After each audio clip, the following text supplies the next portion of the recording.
ہم اپنے چینل کے معزز ناظرین کو سلطنت عثمانیہ سیریز میں ایک بار پھر سے خوش آمدید کہتے ہیں۔ آج ہم آپ کو ترکوں کا حسب و نسب اور ان کے اصلی وطن کو بیان کریں گے۔ ماوراء النہر کا علاقہ، جسے آج ہم ترکستان کا نام دیتے ہیں، جو مشرق میں منگولیا اور شمالی چین کی پہاڑیوں سے، مغرب میں بحر قزوین اور شمال میں سیبریا کے میدانی علاقوں سے، جنوب میں بر صغیر اور فارس تک پھیلا ہوا ہے۔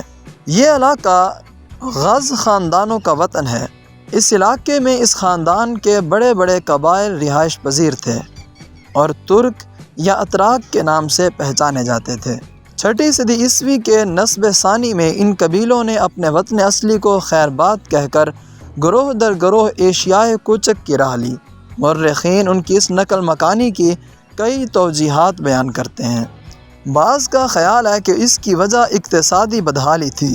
شدید قحط اور بڑھتی ہوئی آبادی نے انہیں ترک وطن پر مجبور کیا اور وہ ایسے علاقوں میں آ کر بسے جہاں وسیع چراگاہیں اور خوشحال زندگی کے اسباب وافر مقدار میں موجود تھے۔ بعض تاریخ نگاروں کا نقطہ نظر یہ ہے کہ اس نقل مکانی کے پیچھے سیاسی عوامل کار فرما تھے۔ ترکوں کو بعض ایسے طاقتور قبائل کی دشمنی کا سامنا کرنا پڑا جن کی طاقت اور تعداد ان سے کہیں زیادہ تھی، جیسے منگولیا۔ اس دشمنی سے بچنے کے لیے انہوں نے ترکستان کو چھوڑ کر ایک ایسے علاقے کی راہ لی جہاں وہ امن و آشتی کی زندگی بسر کر سکتے تھے۔ یہ رائے ڈاکٹر عبداللطیف عبداللہ بن دہیش کی ہے۔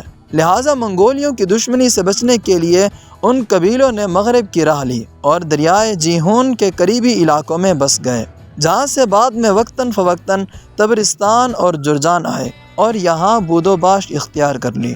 اس طرح ترک ان اسلامی علاقوں سے قریب ہو گئے جن کو مسلمانوں نے 21 ہجری میں معرکہ نہاوند اور فارس میں دولت ساسانیہ کے سقوط کے بعد فتح کیا تھا۔ 22 ہجری 652 عیسوی کو اسلامی فوجوں نے باب کے علاقوں کی طرف پیش قدمی کی تاکہ ان علاقوں کو فتح کریں۔ یہ وہ علاقے تھے جن میں ترک سکونت پذیر تھے۔ اسلامی سپاہ کے سپہ سالار عبد الرحمن بن ربیعہ رضی اللہ تعالی عنہ نے ترکوں کے سردار شہر براز سے ملاقات کی۔ شہر براز نے عبد الرحمن رضی اللہ تعالی عنہ سے صلح کی درخواست کی اور اس بات کا اظہار کیا کہ وہ ارمن پر حملہ کرنے کے لیے اسلامی لشکر میں شریک ہونے کے لیے تیار ہیں۔ حضرت عبد الرحمن رضی اللہ تعالی عنہ نے انہیں اپنے قائد حضرت سراقہ بن عمر رضی اللہ تعالی عنہ کے پاس بھیج دیا۔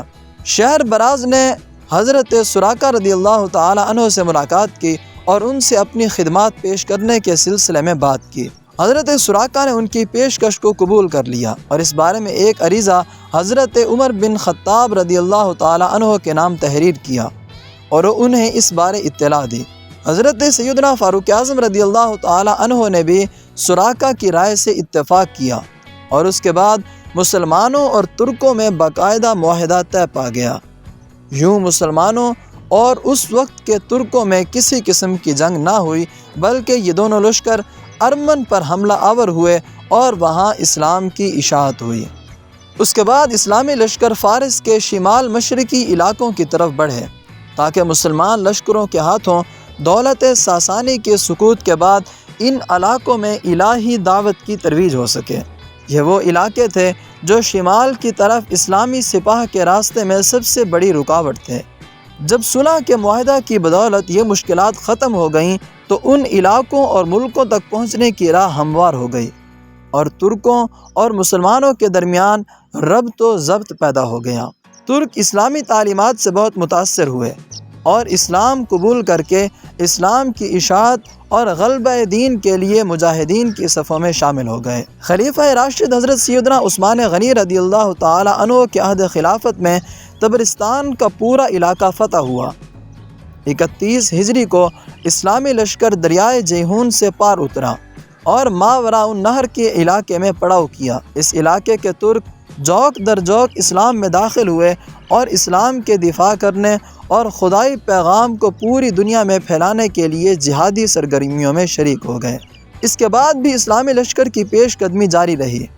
حضرت امیر معاویہ رضی اللہ تعالی عنہ کے دور میں بخارا فتح ہوا کامیابی و کامرانی کا یہ سلسلہ آگے بڑھا اور سمرقند بھی اسلامی قلمرو میں شامل ہوا، حتیٰ کہ اسلامی سلطنت کی سرحدیں وسیع سے وسیع تر ہوتی گئیں، اور ایک وقت وہ بھی آیا کہ ماوراء النہر کے تمام علاقے اسلامی سلطنت کا حصہ بن گئے، اور ان میں بسنے والے ترک قبائل نے خالص اسلامی تہذیب و تمدن کو اختیار کیا۔ عباسی خلفاء اور امراء کے درباروں میں ترکوں کا اثر و نفوذ بڑھنا شروع ہوا۔ ہر شعبے میں ترکوں کی ایک معتد بھی تعداد دیکھی جانے لگی۔ فوج، کاتب اور حکومت کے دوسرے اعلیٰ مناصب، غرض ہے کہ کوئی ایسا شعبہ نہیں تھا جہاں ترک موجود نہ ہوں۔ اپنی خداداد صلاحیتوں اور اخلاص کی بدولت انہیں بڑے بڑے مناصب پر فائز کیا گیا۔ جب معتصم باللہ تخت خلافت پر متمکن ہوا تو ترکی اثر و نفوذ کے سامنے اعلیٰ مناصب کے سب دروازے کھل گئے، بڑے بڑے منصب ترکوں کے سپرد ہوئے۔